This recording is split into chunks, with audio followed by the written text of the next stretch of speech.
Internet merupakan suatu jaringan global yang sangat besar dan memiliki banyak hal misterius di dalamnya.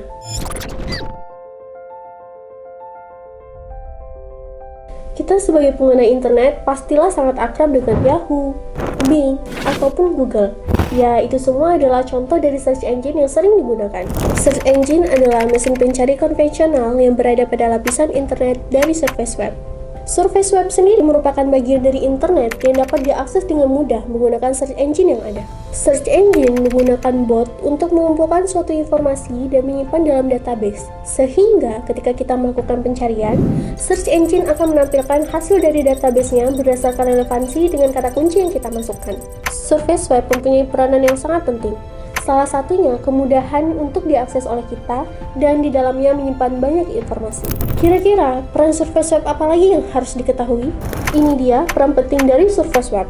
Yang pertama, surface web memberikan kemudahan kita dalam berkomunikasi serta berbagi informasi dengan orang lain. Yang kedua, surface web juga memberikan kemudahan dalam berbisnis karena saat ini sudah banyak toko-toko online yang dapat dengan mudah diakses. Yang ketiga, seperti yang saya katakan di awal, bahwa surface web memberikan kemudahan dalam mengakses internet dan kita dapat memanfaatkan itu untuk mengumpulkan banyak informasi.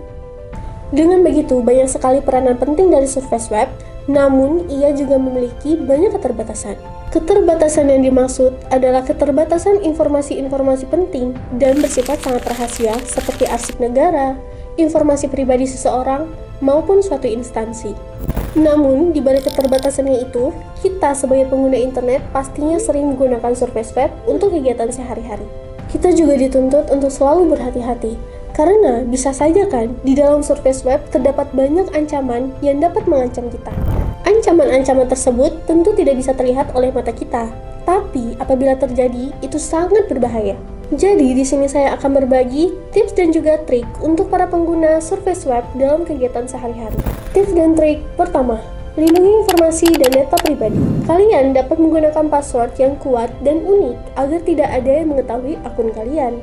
Kalian juga bisa mengaktifkan autentikasi 2 faktor sebagai pertahanan berlapis pada akun kalian. Tips dan trik kedua, selalu perbarui perangkat dan juga aplikasi.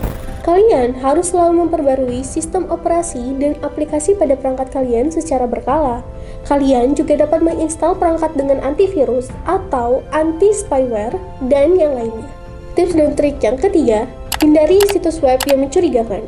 Sebelum kalian memasukkan informasi pribadi ataupun melakukan interaksi di area surface web, pastikan terlebih dahulu bahwa website tersebut aman untuk digunakan.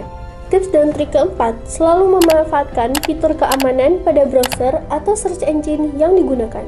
Tips dan trik kelima, selalu waspada terhadap segala jenis penipuan online. Pertama kali, kalian harus kenali ciri-ciri dari penipuan online dengan baik. Pastikan bahwa informasi yang kalian dapatkan dari suatu instansi tersebut valid dan juga benar.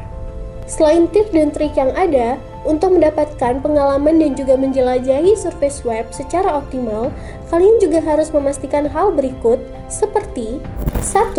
Menggunakan browser yang tepat. Kedua, mengoptimalkan koneksi internet yang digunakan. Ketiga, mengelola website dengan efisien. Keempat, mengatur waktu dalam menjelajah dengan baik. Dan yang kelima, selalu mengoptimalkan keamanan dan privasi kalian. Dengan tips dan trik serta memastikan hal yang tadi, kalian dapat dengan mudah menjelajahi surface web tanpa perlu khawatir dengan ancaman yang ada di surface web. Jadi, itu adalah surface web yang merupakan permukaan terluar dari internet yang dapat kita akses dengan mudah. Kira-kira adakah hal yang kita tidak ketahui dan kita lihat dari surface web ini?